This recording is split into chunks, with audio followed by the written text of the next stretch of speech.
Video का अंतिम part करने जा रहे हैं। पार्ट जो भी अपना अध्याय चल रहा है उसका अंतिम आज टॉपिक है समन्वय की बात करते हैं। अपन किसके बारे में बात करते हैं? समन्वय के बारे में। समन्वय का मतलब होता है कोऑर्डिनेशन। कोऑर्डिनेशन का मतलब किसी भी चीज़ों के बीच में क्या लेके आना? तालमेल लेके आना। विभागों के बीच में क्या लेके आना? तालमेल लेके आना। ठीक है, जब तक लोगों के बीच में तालमेल नहीं होगा, सामंजस्य नहीं होगा, तो किसी भी विभाग में क्या नहीं हो पाएगा?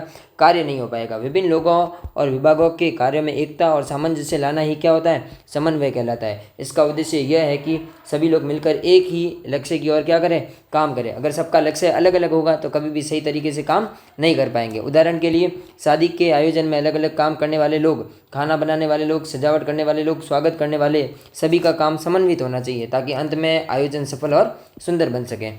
ठीक है, ऐसे ही अपन किसका एग्जाम्पल ले सकते हैं? एनुअल फंक्शन का भी एग्जाम्पल ले सकते हैं। जो किसके द्वारा चलता है? एक समन्वय प्रकृति के द्वारा चलता है। अगर समन्वय नहीं होता तो कोई भी कार्य करना आसान नहीं होता। उसके बाद में बात करते हैं अपन समन्वय की प्रकृति के बारे में, कैरेक्टरिस्टिक्स ऑफ कोऑर्डिनेशन के बारे में।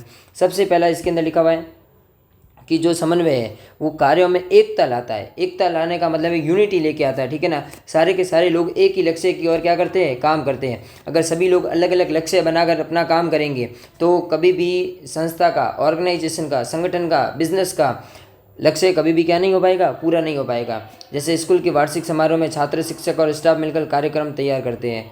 ठीक है, एकता सुनिश्चित करता है। समन्वय क्या करता है? एकता सुनिश्चित करता है। विभागों के बीच, विभिन्न जो विभाग बने हुए होते हैं उनके बीच में क्या लेके आता है? तालमेल बैठाता है। जैसे उदाहरण की बात करें, कंपनी में मार्केटिंग और उत्पादन विभाग मिलकर उत्पाद की बिक्री को बढ़ाने की रणनीति बनाते हैं। उसके बाद में निरंतर प्रक्रिया है।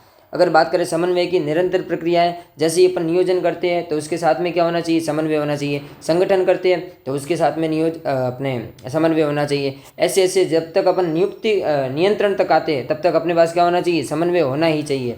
यह कड़ी से कड़ी जोड़ने का कार्य करता है। यह केवल योजना तक ही सीमित नहीं होता, यह कार्यान्वयन और नियंत्रण तक चलता रहता है। जैसे ही नियंत्रण खत्म होता है उसके बाद जब नई वापस प्लानिंग स्टार्ट होती है, नियोजन वापस प्रारंभ होता है तो वापस ये प्रक्रिया चलती रहती है। ठीक है, ये कभी भी खत्म नहीं होती है। सभी प्रबंधकों की क्या होती है? जिम्मेदारी होती है। केवल उच्च प्रबंधक या उच्च अधिकारी ही नहीं इस के अंदर जिम्मेदार होते हैं। सारे के सारे लोग जो भी है, उच्च अधिकारी हो गए, मध्यम लेवल के अधिकारी हो गए या निम्न श्रेणी के लोग हो गए, सारे के सारे समन्वय, सबके बीच में क्या होना चाहिए? समन्वय होना ही चाहिए। ठीक है, जैसे स्कूल में प्रधानाचार्य, विभागाध्यक्ष और शिक्षक सभी कार्यक्रम के सफल समन्वय के लिए जिम्मेदार होते हैं। उसके बाद में सर्वव्यापी कार्य है। सर्वव्यापी का मतलब होता है हर जगह अपन इसको क्या कर सकते हैं? लागू कर सकते हैं। भले विद्यालय हो, अस्पताल हो, छोटी मोटी दुकान हो, प्रॉफिटेबल ऑर्गेनाइजेशन हो, नॉन प्रॉफिटेबल ऑर्गेनाइजेशन हो, इससे कोई फर्क नहीं पड़ता। यह हर जगह क्या होता है? विद्यमान ही रहता है। हर विभाग और हर स्तर पर इसे लागू करना आवश्यक है। ठीक है, उदाहरण के लिए हॉस्पिटल में डॉक्टर, नर्स और प्रशासनिक स्टाफ सभी का तालमेल रोगियों की देखभाल में जरूरी होता है। ठीक है, उसके बाद में बात करते हैं सोचा समझा कार्य है। अगर बात करें समन्वय की तो समन्वय का मुख्य कार्य यही होता है कि जो कोई भी लक्ष्य है उसको प्राप्त करने के लिए सही दिशा को दिखाना। सही दिशा जब तक नहीं दिखेगी तब तक कोई भी कार्य सही तरीके से नहीं हो पाएगा। क्रिकेट की टीम में कप्तान और कोच मिलकर खिलाड़ियों के प्रयासों को मैच जीतने के लिए क्या करते हैं? निर्देशित करते हैं। सबसे महत्वपूर्ण टॉपिक है समन्वय का महत्व।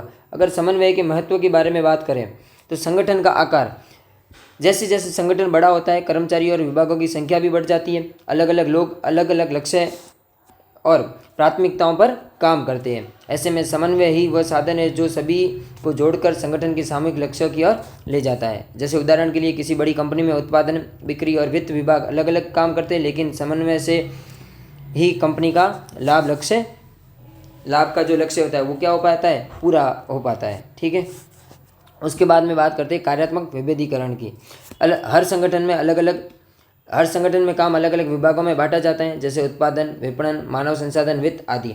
हर विभाग अपनी अपनी प्राथमिकताओं पर ध्यान देता है जिससे टकराव भी हो सकता है। समन्वय इन विभागों के बीच क्या लेके आता है? तालमेल लेके आता है। अलग अलग विभाग अपना अपना कार्य करते हैं, फिर भी उन विभागों के बीच आपस में क्या होता है? एक कोऑर्डिनेशन होता है, एक तालमेल होता है, ताकि वो क्या कर सके? किसी भी व्यवसाय के उद्देश्यों को क्या कर सके?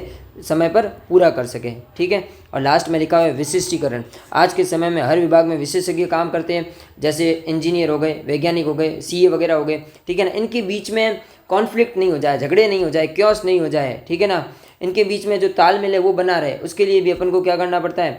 सामंजस्य स्थापित करने के लिए अपन को अलग अलग कदम उठाने पड़ते हैं। अपने क्षेत्र में तो कुशल होते हैं, लेकिन केवल अपनी प्राथमिकताओं को ही महत्वपूर्ण मानते हैं। समन्वय इन सभी विशेषज्ञों के काम को जोड़कर संगठन के सामूहिक लक्ष्य की ओर अग्रसर करता है। कार बनाने वाली फैक्ट्री में इंजीनियर इंजन पर ध्यान देगा, डिजाइनर मॉडल पर, मार्केटिंग टीम ग्राहकों पर। समन्वय से ही सब मिलकर पूरी कार बना पाते हैं और उसे बेच पाते हैं। तो इसी के साथ अपना अध्याय यहीं पर समाप्त होता है। अगली वीडियो में नए अध्याय की ओर अग्रसर करेंगे। धन्यवाद।